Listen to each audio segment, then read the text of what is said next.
following the same theme with the multiple sources from Avatar and Bruce Lee. I'm going to read from Canoe on macroeconomics and then a book on how economies prosper or fail. Not that exact phrasing, but the same thing basically. Okay. Chairman Mao's great leap forward led to a net blank in production. Decrease? Okay, yep. To measure an economy accurately, we should weight real growth over nominal growth. Remember, why do we use money to store value over extended periods of time? It doesn't readily decay. In economics, what do we call the concept of limited resources being paired with unlimited desires? Scarcity? Okay, yeah. Although the COVID-19 pandemic initially led to increased inflation, subsequent layoffs and uncertainty blank it back to manageable levels. Decreased it back to manageable levels. Who does inflation hurt? Money lenders. That's just what the Canoe says. I think it hurts everyone, but whatever. What is it called when the government runs the economy? Centrally planned economy. Which of these does GDP include? Just intermediate goods, just capital goods, all goods, just final goods? Don't know. I'm going to go with just final goods.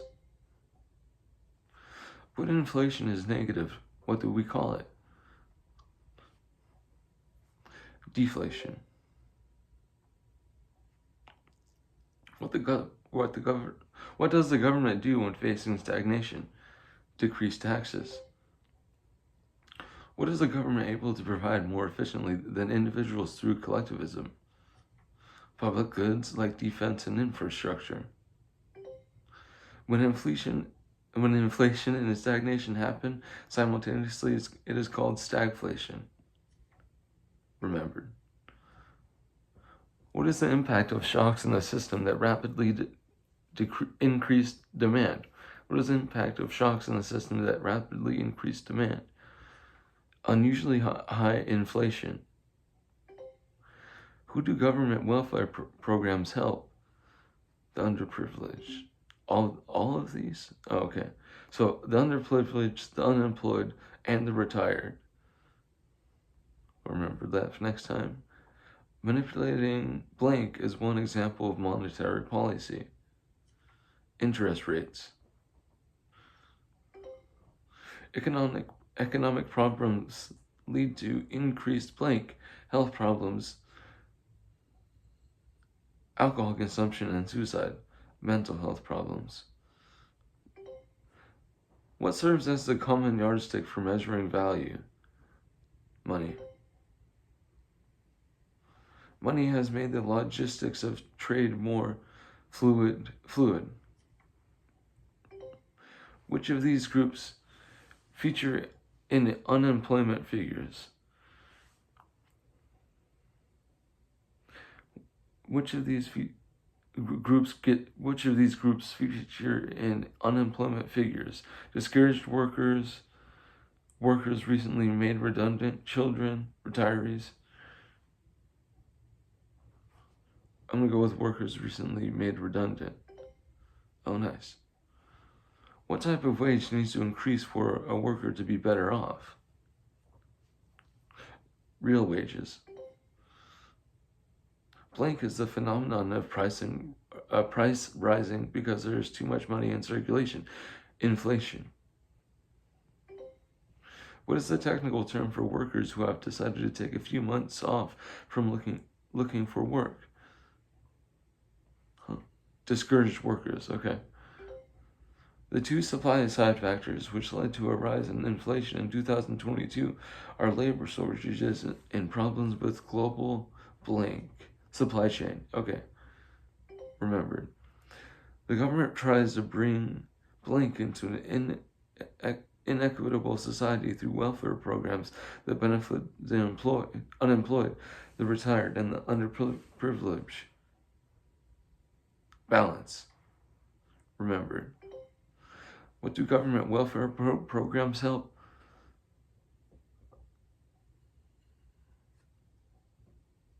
All of these.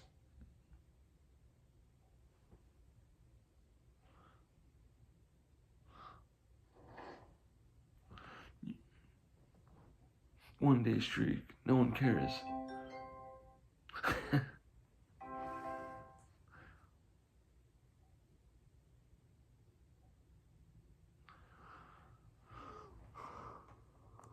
Okay.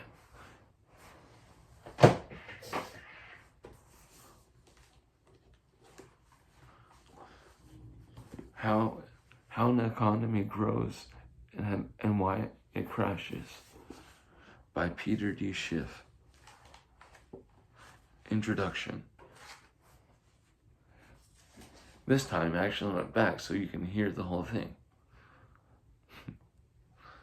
Over the past century or so, academics have presented mankind with spectacular scientific advancement in just about all fields of study, except one. Armed with the mastery of mathematics and physics, scientists sent a spacecraft hundreds of millions of miles to parachute to the surface of one of Saturn's moons. But the practitioners of the dismal science of economics can't point to a similar record of achievement. If NASA engineers had advanced the same level of forecasting skill as our top economists, the Galileo mission would have had a very different outcome. Not only would the satellite have missed its orbit Saturn, but in all likelihood the rocket would have turned downward on liftoff, bored through the Earth's crust, and exploded somewhere deep in the magma. In 2007, when the world was staring into the teeth of the biggest economic catastrophe in the 3 generations, very few economists had any idea that there was any trouble lurking on the horizon. 3 years into the mess, economists now offer remedies that strike most people as frankly ridiculous. We were told that we must go deeper into debt to fix our debt crisis, and that we must spend in order to prosper. The reason their vision was so poor then, and their solution so counterintuitive now, is that few have any idea how their science actually works. The disconnect results from the nearly universal acceptance of the theories of John Maynard Keynes, a smart early 20th century English academic who developed some very stupid ideas about what makes economies grow. Essentially, Keynes managed to pull off one of the neatest tricks imaginable. He made something simple seem to be hopelessly complex. Stay hydrated.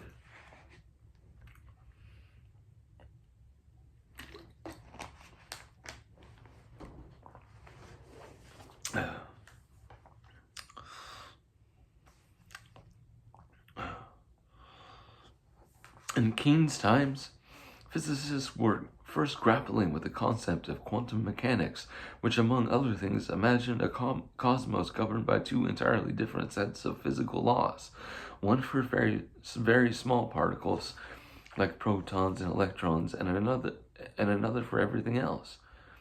Perhaps sensing that the boring study of economics needed a fresh shot in the arm, Keynes proposed a similar worldview in which one set of economic law came into play at the micro level concerning the realm of individuals and families, and another set at the macro level concerning nations and governments. Keynes' work came at the tail end of the most expensive economic period in the history of the world. Economically speaking, the 19th and early 20th century produced unprecedented growth of productive capacity and living standards in the Western world. The epicenter of this boom was the freewheeling capitalism of the United States, a country unique in its preference for individual rights and limited government. But the decentralizing elements inherent in free market capitalism threatened the rigid power structures still in place throughout much of the world. In addition, capitalistic expansion did come with some visible extremes of wealth and poverty, causing some social scientists and progressives to seek what they believe was a more equitable alternative to free market capitalism. In his quest to bring the guidance of modern science to the seemingly unfair marketplace, Keynes unwittingly gave cover to the central authorities and social utopians who believed that economic activity needed to be planned from above. At the core of his view was the idea that governments could smooth out the volatility of free markets by expanding the supply of money and running large budget deficits when times were tough. When they first burst onto the scene in the 1920s and 1930s, the disciples of Keynes, called Keynesians, came into conflict with the Austrian school, which followed the views of economists such as Ludwig von Mises. The I don't know. Austrians argued that recessions are necessary to compensate for unwise decisions made during the booms that always precede the bursts. Austrians believe that the booms are created in the first place by the false signals sent to businesses when governments stimulate economies with low interest rates. So whereas the Keynesians look to mitigate the busts, Austrians look to prevent artificial booms. In the economic showdown that followed, the Keynesians had a key advantage because it offers the hope of pain-free solutions. Keynesianism was an instant hit with the politicians by promising to increase employment and boost growth without raising taxes or cutting government services. The policies advocated by Keynes were the economic equivalent of miracle weight loss programs that required no dieting or exercise. While irrational, some hopes are nevertheless soothing and are a definite attraction on the campaign trail. Keynesian permits governments to pretend that they have the power to raise living standards with the whir of a printing press. As a consequence of their pro-government bias, Keynesianism were much more likely than Austrians to receive the highest government economic appointments.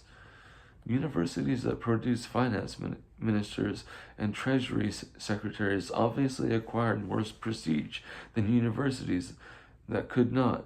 Inevitably, economics departments began to favor professors who supported those ideas. Austrians were increasingly relegated to the margins. Similarly, large financial institutions, the other major employers of economists, and have an equal affinity for Keynesian dogma. Large banks and investments are more profitable in the Keynesian environment of easy money and loose credit. The belief that government policy should backstop investments also helps financial firms pry open the pocketbooks of skittish investors.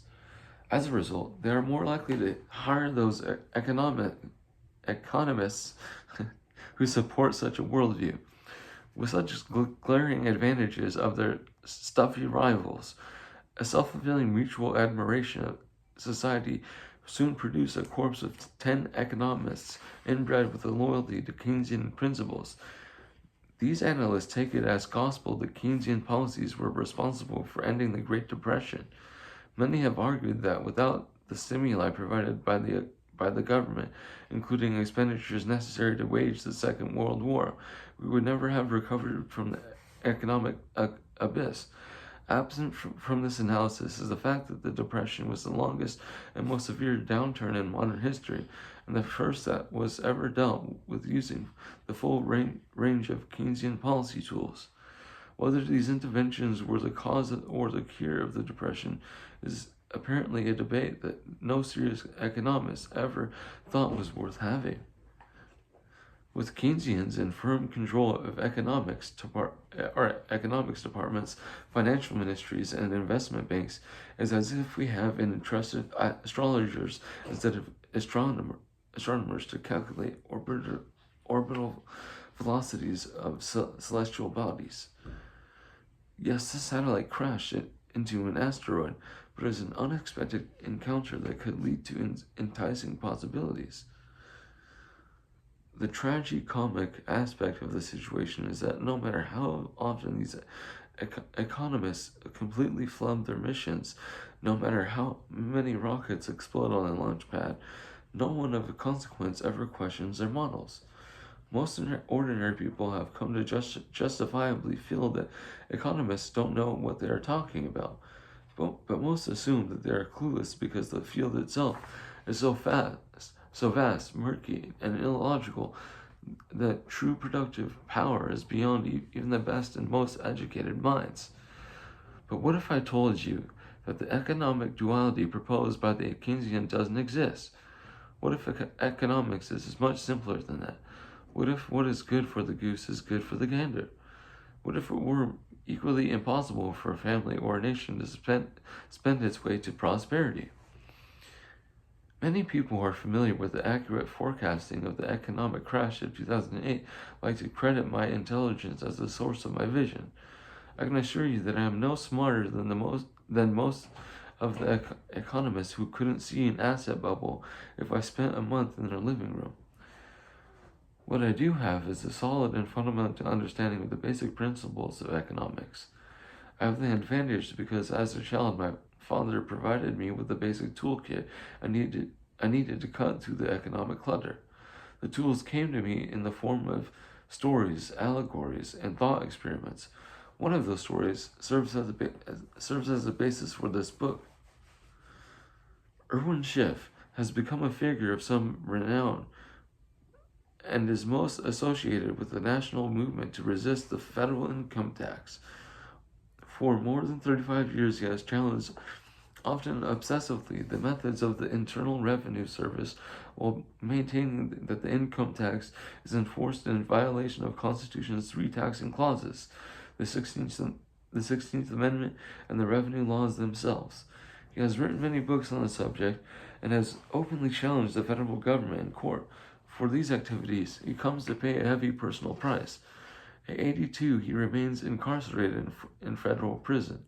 Before he turned his attention to taxes, Irwin Schiff made a name for himself as an economist.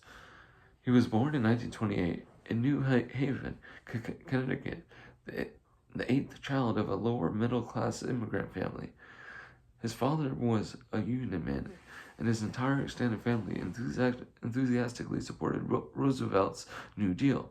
When he entered the University of Connecticut in 1946 to study economics, nothing in his background or temperament would have had led anyone to believe that he would reject the dominant orthodoxy and to instead embrace the economic views espoused by the out-of-fashion Austrians. But he did.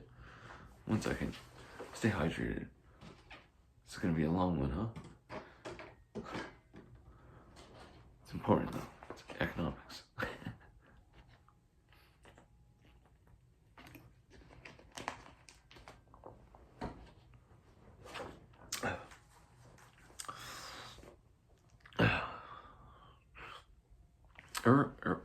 Irwin always had the power of original thinking, which combined with a rather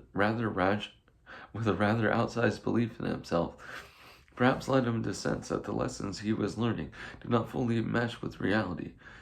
Digging deeper into the full spectrum of economic theory, Irwin came across books by libertarian thinkers like Henry Hazlitt and Henry Grady Reaver.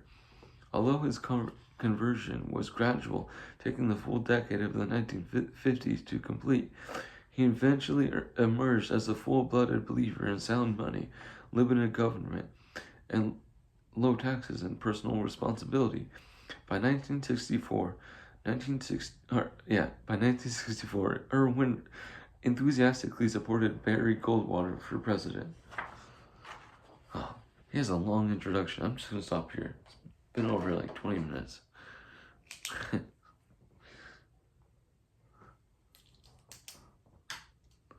You guys know too much for your own good now. The world might collapse or something, you know. Knowledge is power and everything.